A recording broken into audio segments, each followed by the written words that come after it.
நவராத்திரி விழா எப்படி வந்தது? முன்னொரு காலத்தில் சும்பன் நிசும்பன் என 2 அசுரர்கள் இருந்தார்கள். அவர்கள் தெய்வங்களிடம் வரம் பெற்று தங்களை அழிக்க யாரும் இல்லை என்று தலைக்கணம் பிடித்து தெரிந்தார்கள். அவர்களது ஆட்சி காலத்தில் மக்கள் மிகவும் துன்பப்பட்டார்கள். தவசிலர்களால் வேள்விகளை செய்ய முடியவில்லை. இப்படியே போனால் மக்கள் மகிழ்ச்சியாக வாழ முடியாது என்று எண்ணிய தேவர்கள் மகாவிஷ்ணுவிடமும் சிவனிடமும் முறையிட்டார்கள். அவர்கள் பிரம்மனையும் சேர்த்து கொண்டு என்ன செய்வதென ஆலோசித்தார்கள்.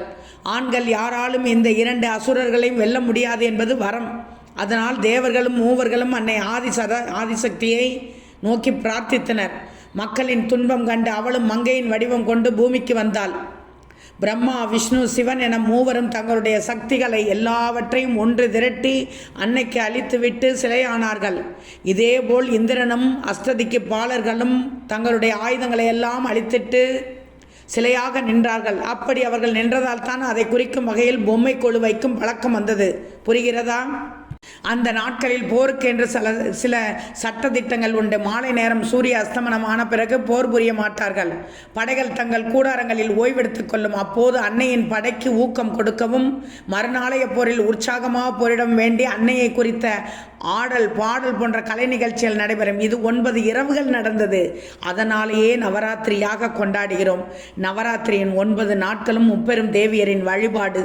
முதல் 3 நாட்கள் துர்க்கையை வேண்டி, இடை 3 நாட்கள் லட்சுமி தேவியை வேண்டி, கடைசி 3 நாட்கள் சரஸ்வதி தேவியை வேண்டி போற்றி வழிபாடு செய்ய வேண்டும்.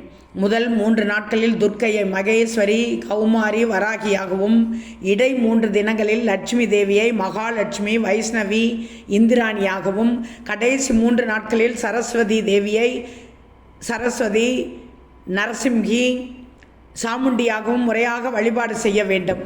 நவராத்திரி 9 நாட்களும் பராசக்தி ஒவ்வொரு தேவியின் வடிவில் 1 வயது முதல் 10 வயது கன்னிப்பெண் வடிவில் அவதாரம் செய்கிறாள். கன்னியின் வயதிற்கேற்ப ஒவ்வொரு நாளும் ஒரு கன்னிகையாக 9 நாள் 9 கன்னிகைகளையும் 9 சுமங்கலியையும் பூஜை செய்வது அளவிட முடியாத புண்ணியம் உண்டாகும்.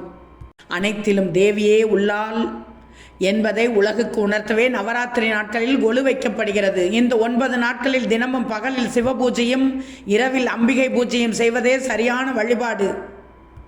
பகலில் 1008 சிவ நாமாவளிகளை ஜெபித்து வழிபட்டால் பலன்கள் கிடைக்கும். தசரதனின் மகன் ராமர் தான் முதலில் கொண்டாடினார்.